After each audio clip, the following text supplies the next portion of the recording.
Hey, good morning, everybody. Welcome to Second Cup of Coffee. Pastor Tom with you. We're on week 2 of our series, When Are You Going to Move? When are you going to move? This whole series, this whole month is set on giving you practical, spiritual ways to determine if God's calling you to a move, if He's releasing you in that move, in that moment. The release into the move we talked about last week, getting released from people that are in your life as authorities, as priests, as bosses, those kind of things. So just to kind of reiterate, this is not just moves. Moves can be moving from job to job, church to church, a new house, a new city. We saw a lot of that during COVID. And I'm starting to read, honestly, news articles, people regretting moving. You know, everything, you get this mindset of you think you want something and then you get there and realize it may be very different than what you had intended. And sometimes in the midst of turbulent times, our soul speaks louder than the spirit, but that's a human condition. It doesn't just require COVID or another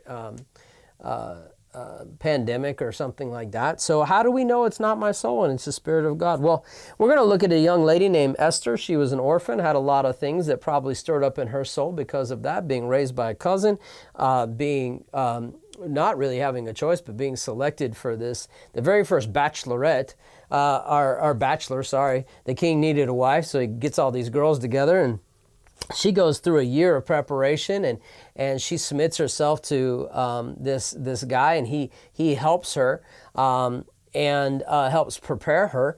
I guess in a way, if you ever saw the Hunger Games, think of Katniss and the person that dressed her and helped her coach her through. It's kind of like that kind of situation. So it says in verse 15 of chapter 2, "Now when the turn came for Esther, the daughter of Abihail, the uncle of Mordecai, who had taken her as his daughter, to go into the king, she requested nothing but what Haggai, the king's eunuch, the custodian of women, advised."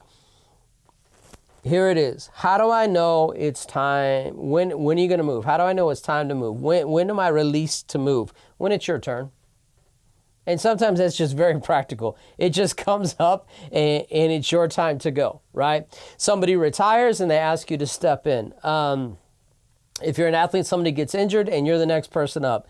I've seen it a lot in the body of Christ. God moves you and positions you and then shifts things in a way that you never saw coming.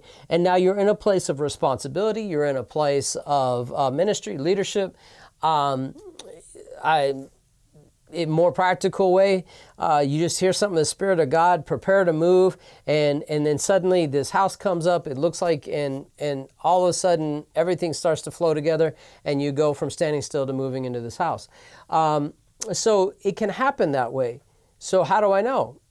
It was just my turn. There's a very natural, practical aspect of God sometimes where He just turns the page and you know it's time to move.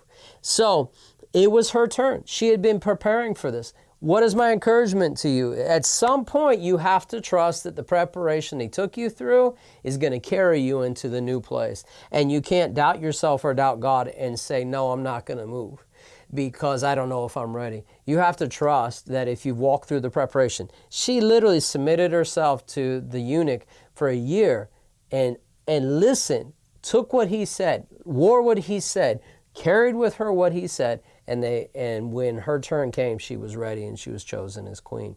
So it's very practical, also very spiritual. When it's your turn, you got to walk in it and trust the preparation. You'll know it's God because oftentimes we kind of joke, and I'll leave you with this. With God, it's wait, and all of a sudden then He flips the page and it's now. And the cool thing about it is, even though it may be moving quickly now, there's a peace underneath it because you waited through the preparation and you're prepared. So if this means something to you, share it. You can find us on the app, on Facebook, on YouTube, either on Rancho Christian Center or our Second Cup of Coffee YouTube page. Again, if it means something to you, share it. We appreciate you hanging out with us, and we'll talk to you soon.